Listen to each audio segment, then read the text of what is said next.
দেওয়ার দাবি। আর এই দাবিতে ওই স্বৈরাচার শেখ হাসিনা, ওই পাকিস্তান আমলের আইয়ুব খান এদেশের এরশাদ স্বৈরাচারকে হার মানিয়েছে।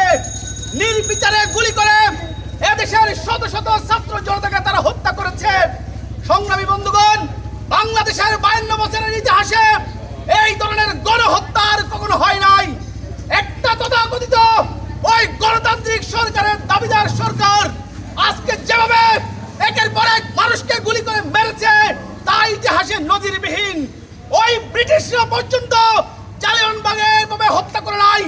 সংগ্রামী বন্ধুগণ, আজকে আওয়ামী লীগ সরকার তার স্বৈরাচারের যে চূড়ান্ত রূপ আজকে প্রকাশ করেছে।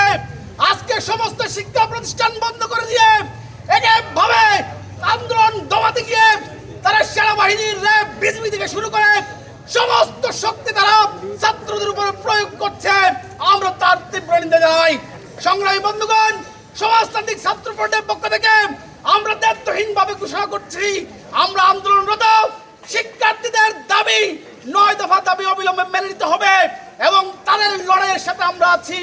সংগ্রামী বন্ধুগণ, আজকে সমাজতান্ত্রিক ছাত্র ফ্রন্টের আজকের এই শোক মিছিল পরবর্তী সমাবেশ, আমাদের এই সমাবেশে উপস্থিত আছেন সমাজতান্ত্রিক ছাত্র ফ্রন্ট কেন্দ্রীয় কমিটির দপ্তর সম্পাদক ছাত্রদলী কুমার রায়, আছেন সমাজতান্ত্রিক ছাত্র ফ্রন্ট কেন্দ্রীয় কমিটির অর্থ বিষয়ক সম্পাদক সুলতান আক্তার, সমাজতান্ত্রিক ছাত্র ফ্রন্ট কেন্দ্রীয় কমিটির সাংগঠনিক সম্পাদক সোহেল আহমেদ শুভ, উপস্থিত আছেন সমাজতান্ত্রিক ছাত্র ফ্রন্ট কেন্দ্রীয় কমিটির সহ সভাপতি সুস্মিতা মরিয়ম এবং সমাজতান্ত্রিক ছাত্র ফ্রন্ট কেন্দ্রীয় কমিটির সভাপতি মুক্তা বাড়ই।